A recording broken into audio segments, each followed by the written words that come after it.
Now I'm going to explain one of the techniques, bladed. Now in Pencak Silat we have blades, empty hand, and you have bladed weapons. They all work together simultaneously, or they work separately from each other, but they're the same concepts. Now, there are a lot of techniques which people consider traditional, and when these people have a problem nowadays, they've been so hyped up with marketing that they need to have the words tactical, they need to have the words MMA, they need to have the words combat effective, all these different kinds of keywords that are used in marketing in order to sell products, in order to understand if something is good or not. The only two things which make something good: surprise and violence.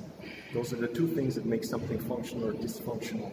If you have a technique, the technique can be half-assed, but if you do it surprise the person and you do it violently, you have a very high percentage chance of actually getting it done. That's why you see a lot of things which look fancy, quote-unquote, actually have worked for people very, very well, because they're able to do those two things: extreme violence and surprise.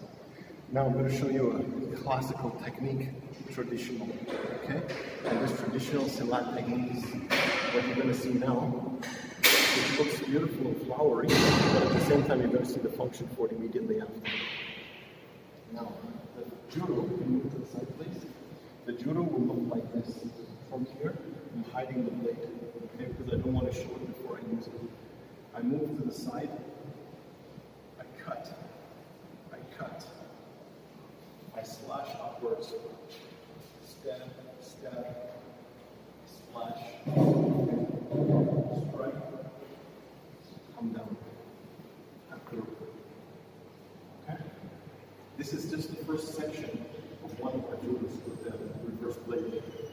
Now, when you look at this, you think to yourself, what are the applications, what could it possibly be? Now I'm going to show you. Now the first one over here, can you take it to the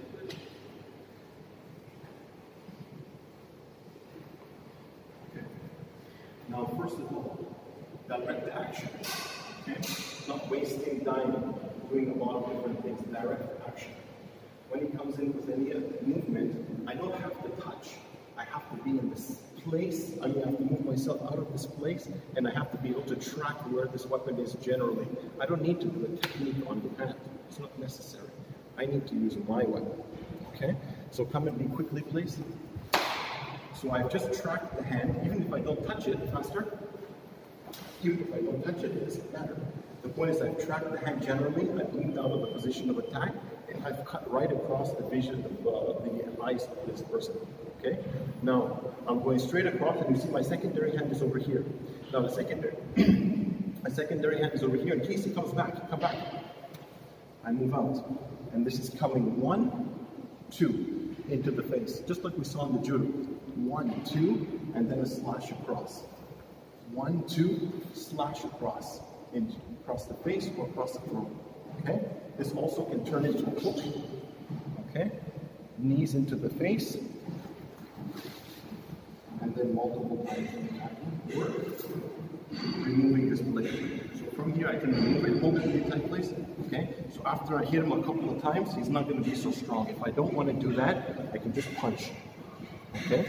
And I can open this hand like this in order to remove the blade and strip the blade like that. Okay? Or take it away this way with my empty hand. So either which way is fine. So we're here, 1, 2, cut, and we back. Now if he would have somebody else who would come and grab me from the back to stop this from happening. Okay? Let's say the other person is not here. He sees me doing something, he stops me, okay, from doing it. He tries to stop me from doing it. He doesn't see, especially in low light situations, he doesn't see everything that is happening, everything that I have in my hand. It's very difficult to see under low light situations. So what I do is here, I'm trying to get out, making him feel like I'm trying to move out, but actually all I want to do is shimmy to the side. Okay? So this one is coming straight in here, into the leg, into the pelvis, into the stomach area. Okay, if he holds really tight, hold really tight. Okay, I just need one good shot. That's all. Just move my ass and get one good shot. Here, hook into the side, use the force of my body, cut.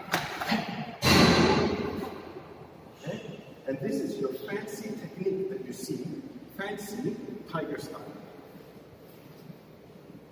It's exactly the same. Okay?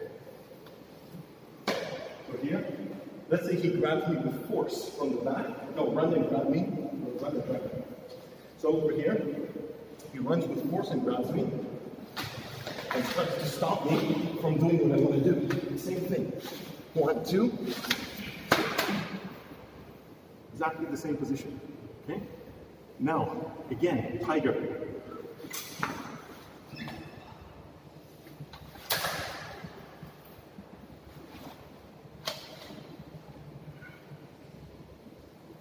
So now, our traditional techniques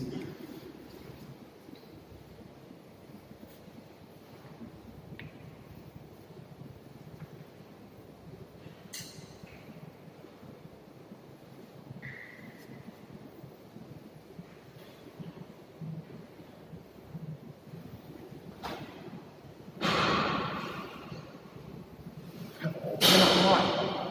But they've been applied with surprise, and they've been applied with violence and intention behind the movement. And that's what you need to win, not marketing terminology. Keep that in mind when you're training.